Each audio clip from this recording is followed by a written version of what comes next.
Nakataktang pasabog sa pagdating ng pinakabagong serye na Sigabo na tampok ang ilang kilalang bituin sa industriya. Siniayon sa mga ulat, puspusan na ang paghahanda ng production team para sa ingranding proyekto na inaasahang magbibigay ng kakaibang kilig at matinding drama sa mga manonood. Lalong umugong ang excitement ng fans matapos kumalat ang balitang nalalapit na ang opisyal na pag-aanunsyo ng final casting. Marami ang naghihintay kung sino-sino nga ba ang mapipiling bida at kontrabida sa naturang serye, lalo na't ilang bigating pangalan ang umano'y pinagpipilian.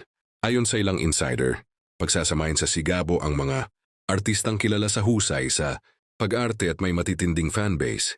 Layunin, umano ng proyekto na makabuo ng bagong tambalan na siguradong pag-uusapan sa social media sa oras na ito'y ipalabas. Dagdag pa sa mga usap-usapan, may ilang rising stars din na bibigyan ng malaking break sa serye na posibleng magsilbing turning point sa kanilang showbiz careers. Ito ang isa sa dahilan kung bakit mas lalong inaabangan ang kumpletong listahan ng cast. Inaasahan namang opisyal na ipakikilala ang buong cast ng Sigabo sa susunod na linggo sa pamamagitan ng isang espesyal na event o media launch. Dito rin ilalantad ang ilan sa mahahalagang detalye ng kwento at kung ano ang dapat abangan ng mga manunood.